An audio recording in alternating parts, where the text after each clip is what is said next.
I chose the poppies because they have this way of coming up everywhere and just being in the most surprising places, you know, the median of the road or coming out of the crack in the sidewalk. Like they have this force about them, and they also have this delicacy, and the intense color palette of them made them the clear choice of what my subject would be.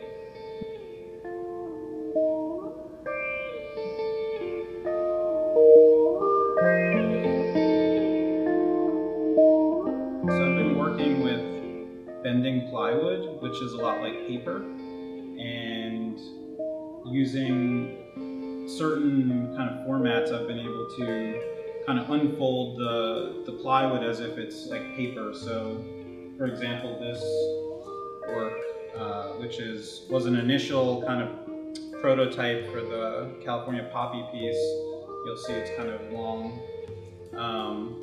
was cut out of this like single sheet of paper and then unraveled and painted.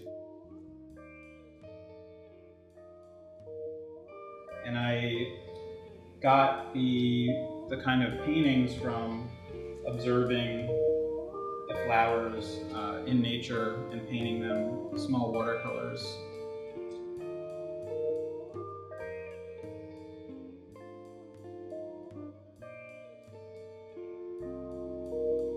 And I have been painting with this watercolor set for nearly 20 years, and it's just a small travel set. And it has a little flask, so it's like on the go, and then I have a box of small paper.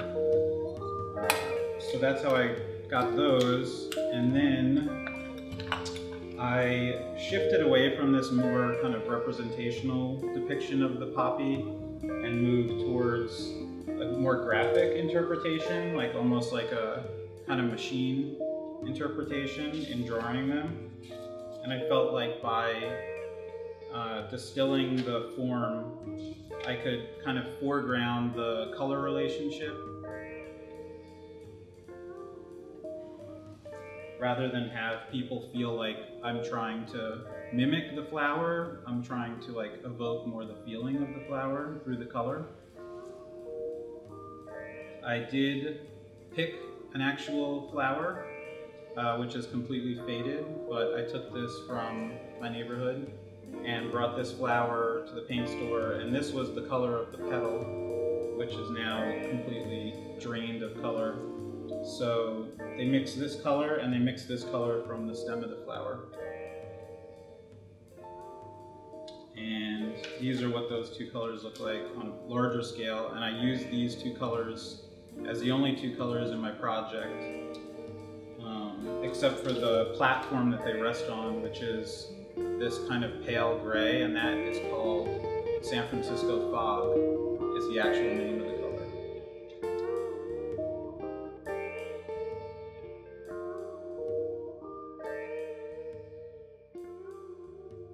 The experiment that I've been kind of trying with these pieces is not to control the color variation by painting multiple colors within the painting, but by having a single color that behaves differently because of where it's positioned in space. So an orange here and an orange here that are exactly the same may appear differently based on the light that they're picking up, like whether this is angled that way or that way, this way or that, you know. So I think like that has been my focus, to think about a single color being many.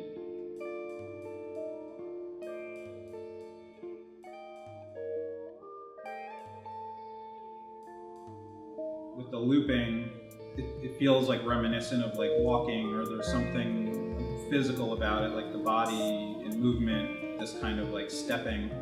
It feels very like organized and measured to me, and I like that there's this, like, on the one hand, this idea of color, which is very abstract idea, and then the form, which is measured and controlled and rhythmic.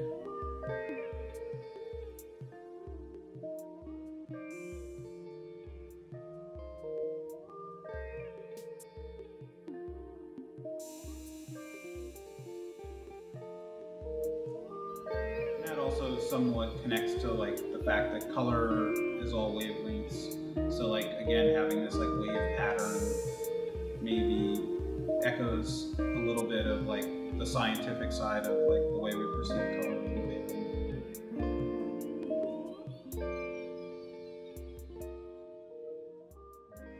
I don't necessarily want the audience to feel like there's any particular like meaning to be derived or resolution to come about from presenting this sculpture, but I do like posing the question of what does it mean to try to bring wildflowers into a gallery,